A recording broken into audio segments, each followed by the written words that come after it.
Hi friends, welcome to Manju Yuva YouTube channel. கதை நேரம். நண்டு கொக்கை கொன்ற கதை. ஒரு பெரிய குளம் ஒன்று இருந்தது. அந்த குளத்தில் எப்பொழுது மீன்களின் மகிழ்ச்சியான உலகமாக இருந்தது. இதில் நூற்றுக்கணக்கான மீன்கள் துள்ளி விளையாடி கொண்டிருந்தன. அந்த குளத்தின் கரையோரத்தில் கொக்கு ஒன்று மிகவும் சோகமாக இருந்தது. அது வழக்கமாக மீன்களை வேட்டையாடும் கொக்கு. ஆனால் இன்று அமைதியாக சாப்பிடாமலே நின்றது. அதை கவனித்த ஒரு மீன் மெதுவாக மேலே வந்து கேட்டது, இன்று எங்களை தொட்டே பார்க்கவில்லையே, ஏன் இப்படி சோகமாக நிற்கிறீர்கள்? கொக்கு ஆழ்ந்த மூச்சு விட்டது. நான் மீனை தின்னாதவன் இல்லை, ஆனால் இன்று எனக்கு மனசு சரியில்லை.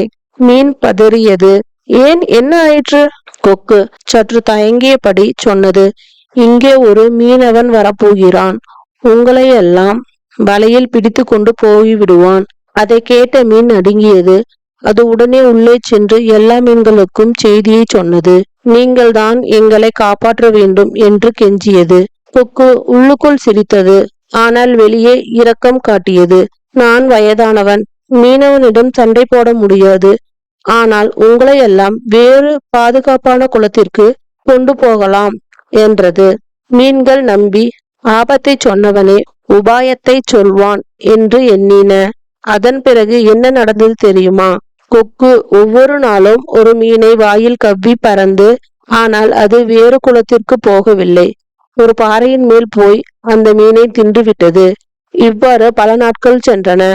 மீன்களின் எண்ணிக்கை குறைந்தது, ஆனால் யாருக்கும் உண்மை தெரியவில்லை. இதையெல்லாம் கவனித்து கொண்டிருந்த ஒரு நண்டு, அதற்கும் வேறு குளத்திற்கு போக ஆசை வந்தது. அது கொக்கிடம் சென்று கெஞ்சியது, என்னையும் கொண்டு போங்கள். கொக்கு மகிழ்ச்சியுடன் அதை வாயில் கவ்விக்கொண்டு பறந்தது. பறக்கும் போது நண்டு கீழே பார்த்தது. அங்கும் இங்கும் மீன்களின் எலும்பு சிதறி கிடந்தன.